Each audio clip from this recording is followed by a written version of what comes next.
Hello दोस्तों, आपका स्वागत है हमारे चैनल पे। आज का जो वीडियो है वो है एनाटॉमी ऑफ आई। सबसे पहले आई आई दुनिया की सबसे खूबसूरत चीज़ों में एक आती है। इसी के थ्रू हम पूरी दुनिया को देख सकते हैं। तरह तरह के पक्षी, तरह तरह के फूल, तरह तरह के रंग, ये कितनी खूबसूरती है। रेनबो कलर जिसमें सातों कलर एक साथ आते हैं, ये सब हम सिर्फ आँख की मदद से ही देख सकते हैं। तो चलिए आज पहले इस आँख का एनाटॉमी जानते हैं, फिर धीरे धीरे इससे रिलेटेड जितने भी डिजीज होती है उसके बारे में डिस्कशन करेंगे। आई आई सबसे पहले होता कहाँ पे है? तो आई जब हम फेस देख लीजिए, जैसे कि ये हमारा फेस है, ठीक है। तो यहाँ पर देखिएगा आईब्रो है, इसके नीचे ये आई होता है। ये आई प्रेजेंट होता है बोनी सॉकेट में। आप आई को टच करके देखिए एक बोनी सॉकेट होगा, मतलब इस तरह का सॉकेट होगा, बीच में गड्ढा जैसा रहेगा जिसमें हमारा मेनली आई बॉल प्रेजेंट होता है। और इस सॉकेट को हम क्या कहते हैं? इसको कहते हैं ऑर्बिट। तो हमारा आई कहाँ प्रेजेंट होता है? ऑर्बिट में प्रेजेंट होता है। तो ये जो आई प्रेजेंट होता है ये कैसे होता है? तो ये 6 मसल से अटैच होता है। 6 मसल में कौन सा होता है? 4 रेक्टस मसल और 2 ऑब्लिक मसल। तो रेक्टस मसल और ऑब्लिक मसल में कैसे? तो देखिए, मान लीजिए हमारा आई है, इधर नोज है, ठीक है। तो ये रेक्टस 4 होते हैं, देखिए medial, lateral, superior, inferior, oblique 2, oblique, superior oblique और इन्फीरियर ऑब्लिक, ठीक है। यहाँ तक समझने में प्रॉब्लम नहीं है। अब ये जो मसल है ये आई को ऊपर, नीचे, साइड वाइज या रोटेट करने में हेल्प करता है। मेनली जो अब आते हैं आई बॉल के बारे में, ठीक है। तो हमारा ये आई बॉल है। आई बॉल में 2 स्ट्रक्चर होता है। जो आगे का ये ट्रांसपेरेंट पार्ट है, इसको हम क्या कहते हैं? कॉर्निया कहते हैं। और पीछे का जो वाइट पार्ट है इसको हम स्क्लेरा कहते हैं, ठीक है। तो यही स्क्लेरा को हमारा जो एक्स्ट्रा ऑकुलर मसल है वो इसको में अटैच रहता है, ठीक है। अब सरफेस ऑफ आई और inner surface of eyelid cover होता है एक क्लियर मेम्ब्रेन से, जिसको हम कंजक्टिवा कहते हैं। अब कंजक्टिवा आप देखना चाहिएगा। तो ये जैसे कि हमारा आई है, ठीक है, ये हमारा आईलिड है, ये बीच में हमारा पुपिल है, ठीक है। यहाँ पर इस तरह से देखिए हमारा, जिसमें हम काजल लगाते हैं, उसको हम काजल लगाने के लिए क्या करते हैं? थोड़ा सा आँख से नीचे खींचते हैं, तो वो जो एरिया है और ये जो वाइट वाला पार्ट दिखता है, ये सारा वाइट वाला पार्ट एक लेयर से कवर होता है। वो लेयर ट्रांसपेरेंट या ट्रांसलूसेंट लेयर होता है, उसी को हम कंजक्टिवा कहते हैं।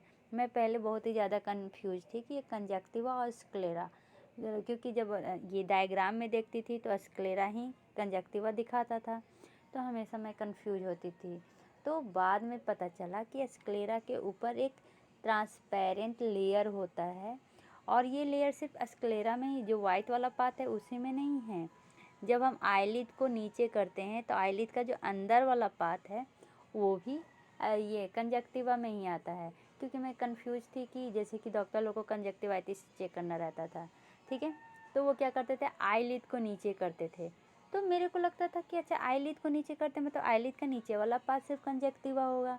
तो कभी कभी पिक्चर में देखती थी, नहीं ये तो आईबॉल में भी कंजक्टिवा है। तो अब समझ लीजिए कंजक्टिवा क्या है। ये स्क्लेरा को भी लाइनिंग करता है, लेकिन जो बीच वाला काला वाला पार्ट है उसको नहीं, ठीक है। तो स्क्लेरा को भी लाइनिंग करता है ऊपर से, क्योंकि एक ट्रांसपेरेंट मेम्ब्रेन है। और जो हमारा आईलिड का इनर वाला पार्ट, अब हम पहले एक पिक्चर से समझते हैं, ठीक है। ये हमारा क्या है? सबसे ऊपर वाला लेयर होता है जिसको हम स्क्लेरा कहते हैं, वो आगे जाके कॉर्निया मिलता है। मेनली 3 लेयर होते हैं। उसके बाद का जो लेयर होता है उसको हम कोराइड कहते हैं। कोराइड आगे जाके क्या करता है? एक एक्सटेंशन बनाता है जिसको हम सिलियली बॉडी कहते हैं। क्या? सिलियली बॉडी। सिलियली बॉडी भी बाद में एक डिस्क लाइक एक्सटेंशन बनाता है जिसको हम आइरिस बोलते हैं, ठीक है। थोड़ा पिक्चर नीचे हो गया, लेकिन आपको समझाने के लिए बोल रही हूँ। और ये जो बीच में स्पेस है इसको पुपिल बोलते हैं। सबसे इनर लेयर जो होता है वो हमारा रेटिना होता है, ठीक है। रेटिना में ही मेनली इमेज का फॉर्मेशन होता है। अब ये डिस्क के पीछे यहाँ पे लिगामेंट्री या सस्पेंसरी लिगामेंट की मदद से हमारा यहाँ पर लेंस प्रेजेंट होता है, ठीक है। तो आप यहाँ पर देख रहे हैं दो वैकेंट स्पेस है, एक यहाँ पे एक यहाँ पे। ये जो लेंस के पीछे वाला वैकेंट स्पेस है उसको हम कहते हैं विट्रस ह्यूमर, ठीक है। तो मेनली जो हमारा आई है ना, दो सेगमेंट पे बांटा गया है। ये जो लेंस है ना, लेंस के आगे जो है उसको एंटीरियर सेगमेंट कहते हैं, लेंस के जो पीछे उसको पोस्टीरियर सेगमेंट कहते हैं। तो पोस्टीरियर सेगमेंट में ही हमारा ये विट्रस ह्यूमर आता है, ठीक है। और एंटीरियर सेगमेंट को क्या कहते हैं? Aqueous humour. एक्वस ह्यूमर भी दो पार्ट में डिवाइड हुआ है, ठीक है। अब ये डिवाइड कौन किया है? तो ये हमारा आइरिस। देखिए आइरिस और ये जो लेंस के बीच वाला पार्ट है इसको हम कहते हैं पोस्टीरियर चैम्बर। और आइरिस और से जो ये क्या है हमारा कॉर्निया तक का पार्ट है उसको हम कहते हैं, क्या कहेंगे? Anterior chamber. यहाँ तक समझने में कोई प्रॉब्लम नहीं है, ठीक है। वही कह रहा है behind the anterior chamber is the eye iris the colour part of eye, ठीक है। यहाँ तक समझ में आ गया। जैसे कि हमारा आई है तो बीच में जो कलर वाला पार्ट है वो क्या होता है? आइरिस कहलाता है, ठीक है। और जो डार्क होल होता है, देखें जैसे कि हमारा आई है, ये हमारा आई है, ठीक है। बीच में आप देखिएगा कि थोड़ा सा होल है, लेकिन ये भी पूरी तरह ये वाइट नहीं होता है, ये भी ब्लैक ही होता है, लेकिन वो ज़्यादा ब्लैक होता है जो बीच वाला होता है, उसी को हम पुपिल कहते हैं। मसल जब आईलिस का डायलेट होगा तो हमारा पुपिल क्या होगा? वाइड होगा। जब कंस्ट्रिक्ट करेगा तब पुपिल क्या होगा? नैरो होगा। याद रखिएगा, मसल ऑफ द आईलिस डायलेट होगा तो हमारा जो पुपिल है वो वाइड होगा, और जब कंस्ट्रिक्ट होगा तो हमारा जो पुपिल है वो नैरो होगा, ठीक है। ये हमारे मेनली पुपिल के ओपनिंग और क्लोजिंग को क्या करता है? कंट्रोल करता है। अब डायरेक्टली बिहाइंड द पुपिल क्या होता है? लेंस होता है। अभी तो पिक्चर से बताया पुपिल के पीछे में क्या होता है? लेंस होता है। तो यहाँ तक जाने से पहले आप पहले एंटीरियर चैम्बर के बारे में पूरा डिस्कशन करते हैं। जो हमारा एंटीरियर चैम्बर है ना, वो उसका डेप्थ अगर देखा जाए तो उसको हम मेजर करते हैं कहाँ से कहाँ तक? तो कॉर्निया से पुपिल तक, ठीक है। फिर से देखते हैं पिक्चर। हम एंटीरियर चैम्बर की बात कर रहे हैं। एक्वस ह्यूमर में दो बताए थे ना, ये हमारा मान लीजिए आई बॉल है, ठीक है। ये हम सबसे ऊपर वाला लेयर स्क्लेरा हो गया। स्क्लेरा के बाद क्या था? क्लोराइड था। क्लोराइड में सिलियली बॉडी हो गया। ये आइरिस डिस्क हो गया, ठीक है। और यहाँ पर हमारा लेंस होता है सिलियली लिगामेंट से, सॉरी सस्पेंसरी लिगामेंट से। तो यहाँ तक समझ में। अब हम एंटीरियर चैम्बर, तो ये आइरिस से लेकर कॉर्निया तक ये क्या है? एंटीरियर चैम्बर है, और ये पोस्टीरियर चैम्बर है। तो हम एंटीरियर चैम्बर का बात कर रहे हैं।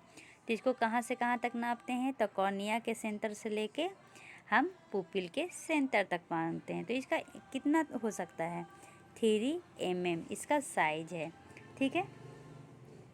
ये मेनली वुमेन, एल्डरली वुमेन में और चिल्ड्रेन में कैसा होता है? सोलो एसी होता है, सोलो एसी होता है। लेकिन मेल में डीप एसी होता है, मतलब कि जो फीमेल हैं, बच्चे हैं, बूढ़े लोग में हैं, उसमें जो ये एसी मतलब कि एंटीरियर चैम्बर होता है वो सोलो होता है। लेकिन अगर यंग मेल की बात किया जाए तो कैसा होगा? डीप होगा, ठीक है। अब वॉल्यूम, इसमें कितना वॉल्यूम ऑफ एक्वस ह्यूमर रहता है? तो मेनली 0.25 से लेके 0.3 ml तक मेनली एक्वस ह्यूमर फील्ड होता है। ये एक्वस ह्यूमर का काम क्या है? तो ये न्यूट्रिशन प्रोवाइड करता है। ये क्या करता है? हमारे लेंस को वॉश करने का, ओवरऑल एक्वस ह्यूमर का बात करें, ये लेंस को वॉश करने का भी काम करता है, और ये मेनली न्यूट्रिशन भी प्रोवाइड करता है, ठीक है। क्योंकि जो हमारा कॉर्निया और जो हमारा लेंस है ना ये एवेस्कुलर होता है। इसलिए जो एक्वस ह्यूमर है, एंटीरियर पोस्टीरियर दोनों मिला के बात कर रही हूँ, सिर्फ एक्वस ह्यूमर की बात कर रही हूँ, ठीक है, क्योंकि दोनों को मिला के क्या बनता है, एक्वस ह्यूमर। तो जो है एक्वस ह्यूमर है ये क्या करेगा, ये न्यूट्रिशन प्रोवाइड करेगा हमारा कॉर्निया को भी और हमारा लेंस को भी, क्योंकि ये दोनों एवेस्कुलर होते हैं, ठीक है। अब कॉर्निया के न्यूट्रिशन के बारे में बात करते हैं। तो ये मेनली कॉर्निया को क्या क्या प्रोवाइड करवाता है, ग्लूकोज जो कम्प्लीटली सप्लाई किया जाता है एक्वस ह्यूमर के द्वारा। और क्या प्रोवाइड करवाता है, ऑक्सीजन। कॉर्निया को ऑक्सीजन एयर के थ्रू भी मिलता है, टीयर के थ्रू भी मिलता है और एक्वस ह्यूमर के थ्रू भी मिलता है। याद रखिएगा, क्वेश्चन आ सकता है कॉर्निया को ऑक्सीजन कहाँ से मिलता है, तो ये डायरेक्ट क्या एयर से भी लेता है, दूसरा एक्वस ह्यूमर भी देता है, तीसरा जब टीयर आते हैं ना आंसू तो उसके थ्रू भी मिलता है, ठीक है। जब हम कॉन्टैक्ट लेंस लगाते हैं तो जो मेनली ऑक्सीजन सप्लाई होता है वो ब्लॉक हो जाता है टीयर फिल्म से। जो टीयर फिल्म से ऑक्सीजन मिलता है ना वो कॉन्टैक्ट लेंस लगाने पे क्या होता है, समाप्त हो जाता है, क्योंकि टीयर अब वहाँ तक जा नहीं सकता, हम कुछ आर्टिफिशियल चीज़ लगा दिए हैं, ठीक है, जिसके कारण कभी कभी कॉर्नियल अल्सर होने का भी डर है। देखते हैं लाल लाल हो जाता है, ठीक है। ये मेनली ड्यू टू होता है सीडोमोनास, सीडोमोनास के कारण ये होता है और ये इमरजेंसी कंडीशन है। तो इसलिए कहा जाता है कि जब आप सो रहे हैं तो कॉन्टैक्ट लेंस नहीं पहनिए। ये मेरे साथ भी हो चुका है। क्या होता था ना, मैं पहले ऐसे फैशन के चक्कर में क्या करती थी, कॉन्टैक्ट लेंस यूज करती थी, मेरे को इरिटेट करता था फिर भी मैं यूज करती थी। बट एक दिन क्या हुआ, मैं गलती से पार्टी से आई, मैंने कॉलेज का ही पार्टी था, और सो गई। तो सुबह उठी तो पूरे आई रेड हो गए, आंसू आने लगे। तब से मैं कॉन्टैक्ट लेंस पहनना ही छोड़ दिया। पता चला कि ये सीडोमोनास के कारण हुआ है और कॉर्नियल अल्सर है, ठीक है। इसलिए कभी भी सोते समय कॉन्टैक्ट लेंस का यूज नहीं करना चाहिए। अब आते हैं लेंस। लेंस को न्यूट्रिशन कहाँ से मिलता है, तो जिसको भी ग्लूकोज और ऑक्सीजन चाहिए दोनों किसके द्वारा मिलता है, पूरा एक्वस और ह्यूमर के द्वारा होता है। कॉर्निया को एयर, टीयर फिल्म और एक्वस ह्यूमर 3 से मिलता है, लेकिन हमारा जो लेंस है उसको सिर्फ एक्वस ह्यूमर से मिलता है। In the case of aqueous humour shut down, जब एक्वस ह्यूमर क्या होता है, शट डाउन हो जाता है, मतलब कि बंद हो जाता है। क्यों, तो ये जो हमारा सिलियली बॉडी है उसमें इंजरी के कारण, तो लेंस सरवाइव करता है कि नहीं, हाँ करता है। तो रीज़न क्या है, तो glucose metabolism of lens is mainly due to anaerobic, मतलब जो हमारे लेंस में ग्लूकोज मेटाबॉलिज्म होता है वो मेनली एनाबोलिक होता है 85%। और मतलब कि हमारा लेंस एक्वस ह्यूमर ब्लॉक हो जाने के बाद भी जिंदा रह सकता है। कैसे, क्योंकि जो हमारा लेंस है उसमें जो ग्लूकोज मेटाबॉलिज्म है वो एनाबोलिक होता है, ठीक है। 5% जो होता है वो HMP पाथवे से होता है, 5% क्रेब साइकिल के द्वारा होता है और 5% सॉर्बिटल पाथवे के द्वारा होता है। तो इस तरह से हमारा लेंस एक्वस ह्यूमर ब्लॉक होने पर भी क्या होता है, सरवाइव कर सकता है। अब आते हैं क्रिस्टलाइन लेंस के बारे में जानते हैं, ठीक है। तो क्रिस्टलाइन लेंस कहाँ पे होता है, जो हमारा लेंस है इसके स्ट्रक्चर के बारे में जानते हैं। तो ये जो हमारा लेंस है ये होता है पतेला फोसा में। कहाँ पर, पतेला फोसा में, ठीक है। तो डायरेक्टली पीपुल के पीछे हमारा क्या मिला था, लेंस मिला था। लेंस फोकस करता है लाइट को toward the back of the eye, ठीक है, ताकि वो रेटिना पे जा सके और इमेज का फॉर्मेशन कर सके। कुछ स्मॉल फाइबर्स होते हैं जिसको हम कहते हैं जोन्यूल्स, जो मेनली अटैच होता है कैप्सूल जो होल्ड कर किया हुआ रहता है लेंस को, suspended it from the eye ball. मतलब जो जोन्यूल्स होते हैं वही मेनली लेंस को क्या करते हैं, लेंस के कैप्सूल को होल्ड किए रहते हैं ताकि वो आई बॉल से अटैच रहे, ठीक है। जो लेंस होता है वो मेनली सराउंडेड होता है लेंस कैप्सूल से, ठीक है। जब ये when which is left in place when lens is remove, मतलब कि जब कैटरैक्ट होता है जिसमें हमें लेंस को रिमूव करना रहता है, तभी लेंस कैप्सूल को हम रिमूव नहीं करते, सिर्फ लेंस को रिमूव करते हैं और बाद में उसी में हम क्या करते हैं, दूसरा आर्टिफिशियल या इंट्राऑकुलर लेंस को फिट कर देते हैं। ठीक है, जहाँ पर पहले से नेचुरल लेंस था। यहाँ तक समझ में आ गया। अब आते हैं क्रिस्टलाइन जो लेंस है वो कहाँ पे रहता है, पटेला फोसा में रहता है। कहाँ, पटेलर फोसा में रहता है, याद रखिएगा। ठीक है, इसका कंपोजिशन की बात करें तो कंपोजिशन में ही इसमें या तो वाटर रहेगा या प्रोटीन रहेगा। वाटर मेनली 65% और प्रोटीन 35% होता है, और उसमें भी कौन सा प्रोटीन, क्रिस्टलाइन प्रोटीन। ठीक है, लेंस की बात करें तो लेंस में मेनली इसमें कौन कौन सा स्ट्रक्चर है, तो न्यूक्लियस, कॉर्टेक्स और क्या है, कैप्सूल है। ठीक है, तो स्ट्रक्चर से ही पता चल रहा है। मान लीजिए न्यूक्लियस तो वो सेंटर पे होगा, कॉर्टेक्स बाहर वाले पार्ट को, और कैप्सूल जो ऊपर का कवरिंग है। ठीक है, जो हमारा थिनेस्ट पार्ट होता है ना कैप्सूल का, उसको वो होता है पोस्टीरियर कैप्सूल। दो तरह का कैप्सूल होता है, एंटीरियर और पोस्टीरियर।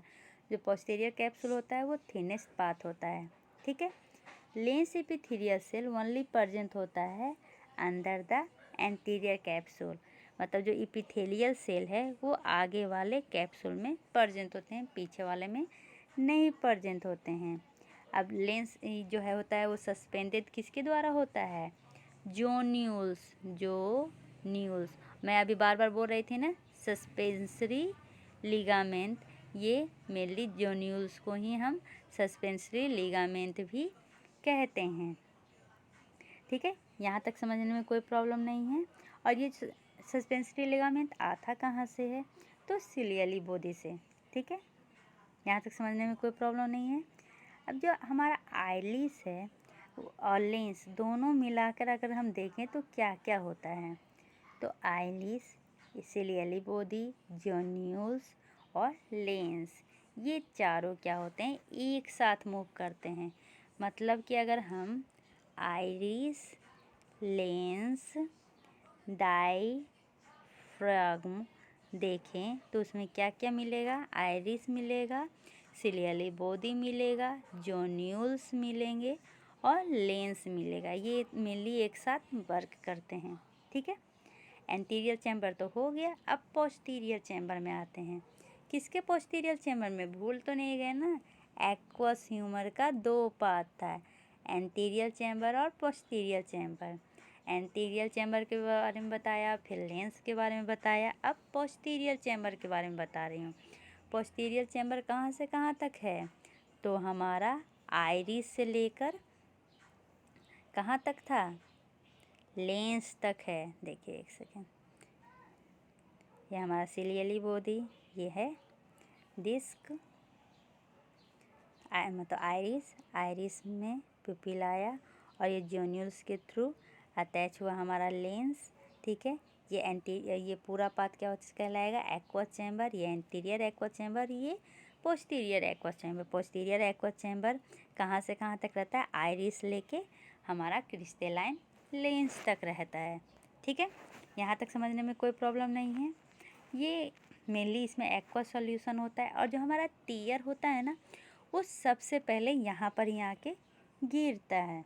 ठीक है, मतलब अगर पूछिएगा टीयर का फॉर्मेशन सबसे पहले कहाँ पे जाता है, तो सबसे पहले पोस्टीरियर चैम्बर में, फिर वो एंटीरियर चैम्बर में आता है। ठीक है, अब आते हैं विट्रस कैविटी पे। तो पिक्चर में विट्रस कैविटी कहाँ था, चलिए पिक्चर से देखते हैं। ये हमारा स्क्लेरा हो गया, ये कॉर्निया हो गया, ये हमारा सस्पेंसरी लिगामेंट हो गए, फिर ये डिस्क आइरिस हो गया, ये हमारा लेंस हो गया। ठीक है, ये और ये हमारा रेटिना हो गया। ये वाला पार्ट पोस्टीरियर सेगमेंट पे, यहाँ पे जो लिक्विड प्रेजेंट होता है उसको हम क्या कहते हैं, उसको हम कहते हैं विट्रस ह्यूमर। ये जो वीट्रस ह्यूमर है ना, इसमें जेली लाइक सब्सटेंस प्रेजेंट होता है। मतलब आप जेल देखते हैं ना, वैसा यहाँ पे लिक्विड प्रेजेंट होता है। लेकिन जो हमारा एक्वस ह्यूमर है उसमें फ्लूइड लाइक होता है, मतलब वो इतना जेली नहीं होता है। ठीक है, यहाँ तक समझ में आ गया। अब ये जो वीट्रस कैविटी है, इसमें मेनली कितना वॉल्यूम रहता है, तो 4 ml। कितना? 4 ml। और ये वीट्रस ह्यूमर क्या है, तो 70% ऑफ आई वॉल है।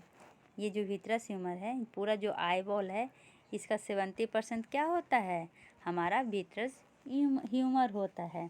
ठीक है, ये लार्जेस्ट स्ट्रक्चर इनसाइड द आई है और ये हेल्प करता है स्ट्रॉन्गेस्ट अटैचमेंट में। क्या में?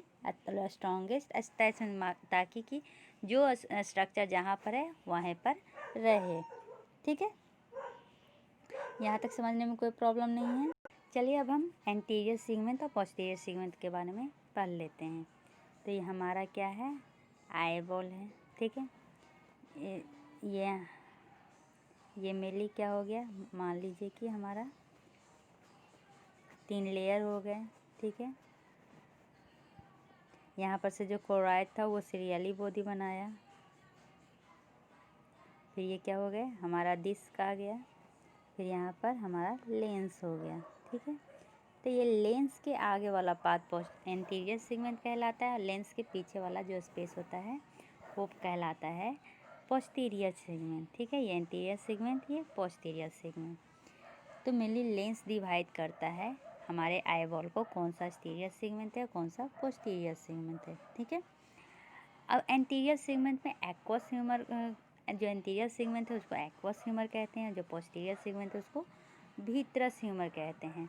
एक्वस का मतलब ही समझिए क्या होता है, तो अब यहाँ पर लिख देते हैं एक्वस ह्यूमर और वीट्रस ह्यूमर। एक्वस का ही मतलब समझिए, एक्वस मतलब पानी, मतलब इसमें H2O होता है।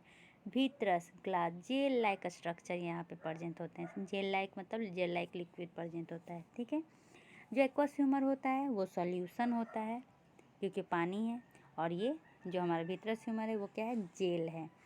एक्वस ह्यूमर क्या करता है, न्यूट्रिशन प्रोवाइड करता है, और जो वीट्रस ह्यूमर है ये क्या करता है, शॉक को ऑब्जर्व करता है। शॉक एब्जॉर्प्शन का काम करता है, याद रखिएगा क्या का काम करता है, शॉक एब्जॉर्प्शन का काम करता है। ठीक है, और भी क्या क्या काम है, तो जो एक्वस ह्यूमर है ना वो मेनली प्रोड्यूस होता है 2.5 माइक्रो लीटर पर मिनट। लेकिन जो हमारा वीट्रस ह्यूमर होता है वो प्रोड्यूस होता है at the time of birth. कब? बर्थ के समय प्रोड्यूस होता है। और जो हमारा एक्वस ह्यूमर है वो इंटर करता है थ्रू लिम्बस। अब लिम्बस क्या होता है, जहाँ पर कॉर्निया और हमारा स्क्लेरा मिलता है उसको लिम्बस कहते हैं। लेकिन जो वीट्रस ह्यूमर है वो इंटर करता है थ्रू पास प्लेना। ठीक है, तो अब पहले ये दोनों को बताती हूँ। देखिए, अगर सिंपल आई में देखिएगा तो जो ये वाला पार्ट है ना, ये इसको लिम्बस कहते हैं। ठीक है, लेकिन जब आईबॉल में देखिएगा तो ये क्या है, स्क्लेरा, और ये कॉर्निया यहाँ पे मिला है ना, इस पार्ट को लिम्बस कहते हैं। तो लिम्बस के थ्रू एक्वस ह्यूमर का फॉर्मेशन होता है और वीट्रस ह्यूमर का फॉर्मेशन होता है पास प्लेना के द्वारा ओनली। अब पास प्लेना क्या है, देखिए ये हमारा सीरियली बॉडी होता है। इसका 2 पार्ट होता है, एक होता है फोल्डेड और एक होता है प्लेन। फोल्डेड पार्ट को पास प्लिकाता कहते हैं और जो ये प्लेन वाला पार्ट है उसको पास प्लेना कहते हैं। जो एक्वस ह्यूमर का फॉर्मेशन होता है ये पास प्लेना के द्वारा होता है। ठीक है, अब कंपोजिशन की बात करें तो एक्वस ह्यूमर और वीट्रस ह्यूमर, एक्वस ह्यूमर में ब्लड प्लाज्मा होता है विथ फ्यू एक्सेप्शन। लेकिन ये वीट्रस ह्यूमर में क्या होता है, 98% H2O होते हैं। हाइयालुरोनिक एसिड होता है और क्या होता है, टाइप 2 कोलाजेन। इसी कारण तो ये जेल लाइक स्ट्रक्चर दिखता है। ठीक है, यहाँ तक समझने में कोई प्रॉब्लम नहीं है। ठीक है, चलिए अब ओवरऑल एक्वस सॉल्यूशन ह्यूमर के बारे में पढ़ते हैं। अभी पढ़े थे एक्वस ह्यूमर का एंटीरियर चैम्बर और एक्वस ह्यूमर का पोस्टीरियर चैम्बर। अब ओवरऑल एक्वस ह्यूमर के बारे में पढ़ते हैं। सबसे पहले हमारा जो एक्वस ह्यूमर है ये प्रोड्यूस कहाँ होता है? ये प्रोड्यूस होता है हमारा, अभी बताए थे ना, ये क्या है? सीरियली बॉडी है। सीरियली बॉडी का एक होता है फोल्डेड पार्ट और एक होता है कौन सा पार्ट? Plane part. तो फोल्डेड पार्ट से ही मेनली एक्वस ह्यूमर का फॉर्मेशन होता है, और वो भी फोल्डेड पार्ट में कौन सा? नॉन पिगमेंटेड एपिथेलियम ऑफ पास प्लिकाटा। वही ये प्लिकाटा पार्ट था ना, ये इसी पार्ट से मिली एक्वस ह्यूमर का फॉर्मेशन होता है, वो भी नॉन पिगमेंटेड एपिथेलियम, याद रखिएगा। ठीक है, तो मैकेनिज्म क्या होता है एक्वस ह्यूमर के फॉर्मेशन का? तो एक्वस ह्यूमर के फॉर्मेशन का मैकेनिज्म बताती हूँ। पहला तो सेक्रिएशन होगा। क्या? सेक्रिएशन। ये मेनली एक्टिव एनर्जी से सेक्रिएट होता है और 70% ऑफ प्रोडक्शन ये सेक्रिएशन के थ्रू ही होता है। ठीक है, दूसरा अल्ट्रा फिल्ट्रेशन, अल्ट्रा फिल्ट्रेशन, और तीसरा डिफ्यूजन। इन तीनों से इसका क्या होता है? मैकेनिज्म। ये तीनों इसका मैकेनिज्म ऑफ प्रोडक्शन है। ठीक है, तो जो सिक्रिएशन है उससे 70% होता है, और जो अल्ट्रा फिल्ट्रेशन और डिफ्यूजन है उससे 30% प्रोडक्शन होता है एक्वस ह्यूमर का। एक्वस ह्यूमर प्रोड्यूस कितना होता है? तो 1 मिनट में 2.5 माइक्रो लीटर पर मिनट में होता है। ठीक है, तो ये क्या स्टॉप होता है? नहीं, एक्वस ह्यूमर कभी भी स्टॉप नहीं होता है इसका प्रोडक्शन। लेकिन जब हम सोते हैं तो इसका प्रोडक्शन थोड़ा कम हो जाता है, लेकिन अर्ली मॉर्निंग में इसका प्रोडक्शन फिर से इंक्रीज हो जाता है। लेकिन अगर पूछेंगे कि हाईएस्ट आईओपी कब होता है, तो मेनली 7 से 8 AM मॉर्निंग में। ठीक है, अब आईओपी क्या होता है? इंट्रा ऑकुलर प्रेशर, जो मेनली क्या होता है? एक्वस ह्यूमर के बढ़ने या घटने से होता है। अगर एक्वस ह्यूमर 21 से ज़्यादा हो जाए तब क्या होगा? mmHg से ज़्यादा हो जाए, सॉरी, जब इंट्रा ऑकुलर प्रेशर 21 mmHg से ज़्यादा हो जाए तब क्या होगा? इंट्रा ऑकुलर प्रेशर ज़्यादा हो जाएगा। ठीक है, नॉर्मल होता है 10 से 21 तक। यहाँ तक समझ में आ गया। अब आउटफ्लो फैसिलिटी कैसे होता है? तो मेनली जो एक्वस ह्यूमर जो होता है वो आई से एवरी मिनट बाहर निकलता है। तो कितना निकलता है? तो आउटफ्लो होता है मेनली 0.2 माइक्रो लीटर पर मिनट पर mm ऑफ Hg। ठीक है, लेकिन अगर इसका बात पर मिनट में कहें तो 2 माइक्रो लीटर पर मिनट। अगर आईओपी क्या हो? 10 mm ऑफ Hg हो, तो ये डिपेंड करता है इंट्रा ऑकुलर प्रेशर पे। ठीक है, तो ब्लड प्लाज्मा और एक्वस ह्यूमर में क्या डिफरेंस है? तो जो हमारा ब्लड है ना, उसमें ग्लूकोज और प्रोटीन दोनों ज़्यादा होता है, लेकिन जो एक्वस ह्यूमर है उसमें 80% ग्लूकोज होता है, ऑलमोस्ट प्रोटीन नहीं होता है, मतलब प्रोटीन फ्री होता है, एस्कॉर्बिक ज़्यादा होता है और लैक्टेट ज़्यादा होता है। ठीक है, अब इसके सर्कुलेशन, तो इसका सर्कुलेशन हम फिजियोलॉजी ऑफ टीयर में पढ़ेंगे, क्योंकि इससे ही टीयर का प्रोडक्शन कैसे होता है ये जानते हैं। ठीक है, अब भिट्रस कैविटी के बारे में भी जान लें। तो जो हमारा भिट्रस कैविटी है वो कहाँ से कहाँ तक रहता है ये तो बता दिए। ये जेली लाइक सब्सटेंस है जो मेनली पास किससे होता है? प्लाना से होता है, और ये मेनली आई को न्यूट्रिशन और इसके शेप को मेंटेन करने में हेल्प करता है। आप सोच रहे होंगे रेटिना के बारे में क्यों नहीं बता रहे, तो रेटिना का मैं एक अलग सेपरेट वीडियो लेके आऊँगी। ठीक है, चलिए अब इसके इमेज के थ्रू हम इसे पहचानने का ट्राई करते हैं। ठीक है, जो सबसे बाहर वाला लेयर है उसको क्या कहते हैं? स्क्लेरा कहते हैं, और वो बाद में बाहर में कॉर्निया बनता है। ठीक है, देखिए ये वाला पार्ट क्या हो जाएगा? स्क्लेरा हो जाएगा, वाइट वाला पार्ट। ठीक है, बीच वाला पार्ट क्या है हमारा? बीच वाला पार्ट है कोराइड, जो आगे जाके बाद में सिलियरी बॉडी का फॉर्मेशन किया है। ठीक है, और उसके बाद सिलियरी बॉडी बाद में मेनली आइरिस का फॉर्मेशन किया है। तो आप देख रहे हैं आइरिस में सिलियरी बॉडी में 2 पार्ट है, एक है जो फोल्डेड पार्ट है, एक है जो प्लेन है। फोल्डेड पार्ट को क्या कहते हैं? पार्स प्लाकाटा, और जो प्लेन पार्ट है उसको पार्स प्लेना। प्लेन पार्ट से ही मेनली क्या होता है? भिट्रस ह्यूमर का फॉर्मेशन होता है, और प्लाकाटा से एक्वस ह्यूमर का फॉर्मेशन होता है। ठीक है, यहाँ तक समझ में आ गया। सबसे जो अंदर वाला लेयर है उसको हम कहते हैं रेटिना। रेटिना से ही देखिए मेरे लिए नर्व फाइबर्स अंदर की ओर गया है। ये बीच वाला पाथ है विट्रस ह्यूमर, लेंस के बाद रेटिना से पहले, ठीक है। और इधर लेंस के आगे जो है उसको क्या कहते हैं, एक्वस ह्यूमर कहते हैं। ये अगले पिक्चर में दिखाऊंगी, ठीक है। ये बीच में पुपिल है जिसके थ्रू मिली लाइट इंटर करता है और रेटिना पे इमेज बनाता है। ये कंजक्टिवा है जो मेनली कॉर्निया को क्या कर रहा है, कॉर्निया को याद रखिएगा। कंजक्टिवा स्क्लेरा को करता है, कॉर्निया को नहीं। स्क्लेरा को क्या कर रहा है, लाइनिंग कर रहा है आगे वाला पार्ट को, लेकिन कॉर्निया को छोड़ के, मतलब लिम्बस तक ही रहता है, ठीक है। यहाँ तक समझने में कोई प्रॉब्लम नहीं है। ये पीछे जहाँ से मेनली ये नर्व गए हैं उसको कहते हैं ऑप्टिक नर्व और उस एरिया को कहते हैं ऑप्टिक डिस्क। रेटिना में भी एक स्पेस होता है जिसको कहते हैं मैकुला, जहाँ पे मैक्सिमम ब्लड वेसल होते हैं।